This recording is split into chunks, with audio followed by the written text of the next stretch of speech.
Hello everyone, मैं doctor Sumit Gakhar, MD psychiatry, मनोरोग नशा मुक्ति विशेषज्ञ। आज एक बार फिर आपके साथ कुछ इम्पॉर्टेंट बात शेयर करने आया हूँ। अब हम सब जानते हैं बहुत सारे कंपटीशन एग्ज़ाम्स आ रहे हैं। काफ़ी समय से हमारे छोटे भाई बहन बहुत समय से मेहनत कर रहे थे और अब बिकॉज ऑफ कोविड के कारण गवर्नमेंट उन कम्पिटिटिव एग्ज़ाम को कराने में सफल नहीं हो पा रही थी। पर जैसे ही कोविड अपने डाउनफॉल पर आया है तो गवर्नमेंट ने भी अपनी कमर कस ली है और वो बहुत तेज़ी से पुराने बैकलॉग में जितने भी एग्ज़ाम थे वो जल्दी जल्दी कराने में लगी है। तो सबसे पहले तो मैं आप सबको ऑल दी बेस्ट बोलूँगा कि आपके फ्यूचर में जो भी अपने कम्पिटिटिव एग्ज़ाम आपके आ रहे हैं उसमें आप सफलता प्राप्त करें। तो मेरे प्यारे छोटे भाई बहनों, कई बार ऐसा होता है कि हमारा सिलेक्शन हो जाता है पर कभी कभार हमारा सिलेक्शन नहीं हो पाता। तो मैं सबसे पहले उन बच्चों से, उन छोटे प्यारे भाई बहनों से बात करना चाहता हूँ कि जिनका सिलेक्शन नहीं हो पाया तो उसमें हमें निराश नहीं होना, हताश नहीं होना, हौसला नहीं खोना है। किसी एक एग्ज़ाम में सिलेक्शन ना होने के कारण उसका मतलब ये नहीं कि आप बुद्धिहीन प्राणी हो गए हैं या आपका इंटेलिजेंस अच्छा नहीं है। हमारे टारगेट पर डिपेंड करता है, हमारी नॉलेज पे डिपेंड करता है, कई बार हमारे पैटर्न ऑफ प्रिपरेशन पे चीज़ें डिपेंड करती है। तो हम बहुत सारे डिफरेंट टाइप के एग्ज़ाम्स देते हैं, गवर्नमेंट एग्ज़ाम्स, और एक अप्रोप्रिएट तैयारी भी करते हैं, परंतु कई बार हम उस पर सिलेक्शन नहीं ले पाते। तो हमें ऐसे में हौसला बिल्कुल नहीं खोना। इसको आप एक ऐसे उदाहरण से समझें। आपको एक तो 1 मंजिला घर बनाना है और एक आपको 5 मंजिला घर बनाना है। तो एक एप्रोप्रिएट लेबर के साथ आप हो सकता है 1 मंजिला घर आप 2 महीने में तैयार कर लें, परंतु उतनी ही लेबर के साथ आप वो घर 5 मंजिला घर नहीं बना सकते उतने ही टाइम ड्यूरेशन में। तो अगर आपका टारगेट बड़ा है तो आपको मेहनत भी ज़्यादा करनी होगी, नियमित रूप से करनी होगी, रेगुलर तरीके से करनी होगी। तो ऐसे में हमें हौसला नहीं खोना है और हमें मेहनत करते रहना है। दूसरी बात, कई बार बच्चे ऐसा होते हैं कि बहुत समय हो गया एग्ज़ाम देते हुए, टाइम निकल गया, 4 साल हो गए, 5 साल हो गए, पर अभी भी सिलेक्शन नहीं हो पा रहा है।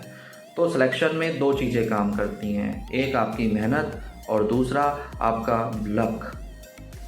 आपका लक, इसको मैं बहुत सारे पॉइंट्स में हो सकते हैं कि उस समय आपका प्रेजेंस ऑफ माइंड कैसा रहा, उस समय कहीं आपको कोई फिज़िकल इलनेस तो नहीं हो गई, या कहीं आप बहुत ज़्यादा स्ट्रेस में तो नहीं चले गए जिसके कारण आपकी कंसंट्रेशन कम हो गई। तो दोस्तों, कंसंट्रेशन बढ़ाने के लिए, मेमोरी को बढ़ाने के लिए भी मैं आगे फ्यूचर में एक इसका वीडियो बनाऊंगा कि हम अपने मेमोरी को कैसे इम्प्रूव कर सकते हैं।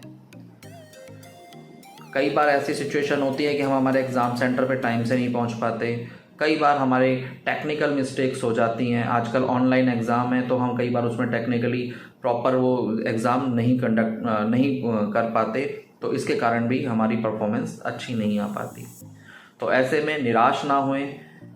ऑफ कोर्स आपने को मेहनत करनी है, इस बार नहीं तो अगली बार हमारा सिलेक्शन ज़रूर होगा।